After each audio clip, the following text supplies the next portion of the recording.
Halo teman-teman, bertemu kembali dalam tutorial e-learning Dumet School. Dalam video kali ini saya akan kembali mengajarkan tentang konsep pemrograman berorientasi objek. Nah, sebelum kita melangkah pada pembahasan selanjutnya, saya akan terlebih dahulu mereview apa saja yang sudah saya jelaskan pada video sebelumnya. Pada video pertama, saya sudah menjelaskan tentang konsep objek dan kelas. Jadi saya harapkan teman-teman semua dapat mengingat apa yang saya jelaskan pada pertemuan pertama. Kemudian pada pertemuan kedua saya juga sudah menjelaskan dan mempraktekkan tentang enkapsulasi atau pemberian hak akses terhadap metode dan atribut dalam kelas. Saya akan preview dulu sedikit tentang materi pada pertemuan yang kemarin. Yang pertama adalah konsep objek, ya. Jadi objek itu merupakan kelas yang sudah dapat digunakan atau bisa dipakai. Sedangkan kelas merupakan masih sebuah konsep yang masih belum bisa digunakan.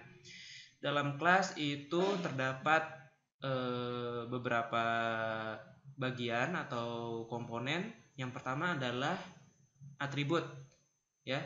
Atribut itu adalah komponen-komponen yang dimiliki oleh kelas tersebut.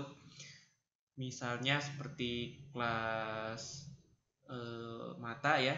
Kalau saya ambil contoh dalam anggota tubuh manusia, misalnya kelas mata itu memiliki bagian-bagian kecil lagi, misalnya seperti kelopak matanya atau misalnya kornea mata, lensa mata. Jadi bagian-bagian kecil dalam suatu objek atau kelas. Kemudian metode adalah sifat dari kelas tersebut. Misalnya mata dapat melihat, dapat berkedip, dapat membuka, tertutup, dan sebagainya. Jadi seperti itu. Kemudian setelah saya membahas tentang perbedaan kelas dan objek, pada pertemuan kedua saya membahas tentang enkapsulasi atau pemberian hak akses terhadap metode dan atribut atau properti. Ada 3 enkapsulasi. Yang pertama adalah public, yang kedua adalah protected, dan yang ketiga adalah private. Public adalah di mana si atribut ataupun metode dapat diakses di dalam ataupun di luar kelas. Sedangkan private hanya bisa diakses di dalam kelas itu sendiri. Kemudian yang protected adalah metode yang dapat diakses hanya di kelas turunan. Nanti kelas turunan ini akan saya bahas pada materi selanjutnya. Nah, pada pertemuan sebelumnya juga saya membahas tentang yang dinamakan pointer. Jadi pointer ini adalah cara penulisannya yaitu strip tanda lebih kecil atau kurung siku tutup. Nah, seperti ini. Jadi fungsi pointer ini adalah untuk mengakses atribut atau metode yang berada dalam kelas. Nah, jadi fungsinya adalah untuk mengakses atribut ataupun metode yang berada di dalam kelas. Misalnya seperti di dalam kelas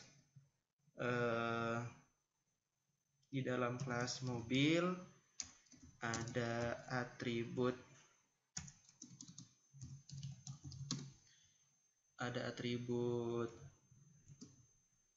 roda. Maka untuk mengakses roda ini kita terlebih dahulu membuatnya menjadi sebuah objek. Kemudian new, nama kelasnya, dan kita ketik seperti ini, misalnya Eko OBJ mobil. Kemudian pointer nama atributnya, misalnya roda. Maka si roda ini nanti akan kita bisa akses dalam di luar ataupun di dalam kelas itu. Nah, kemudian yang kedua adalah variabel this. Variabel this ini adalah suatu variabel yang digunakan untuk mengakses atribut ataupun metode yang berada di dalam kelas. Jadi fungsi this ini adalah untuk mengakses atribut dan metode yang berada dalam kelas itu sendiri. Misalnya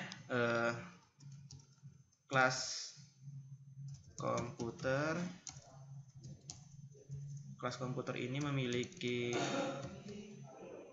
atribut harga. Nah, misalnya kemudian memiliki lagi metode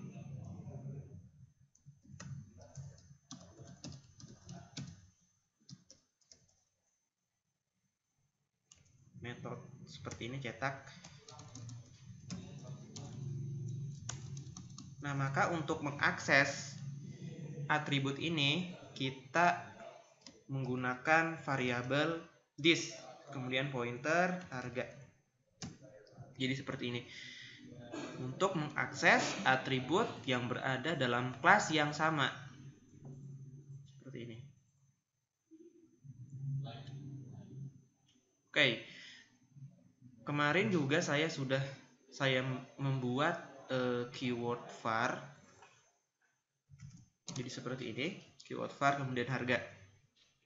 Jadi keyword var ini sebenarnya udah tidak dipakai lagi kalau kita menggunakan yang namanya public, private atau protected. Jadi cukup kita ketik saja public.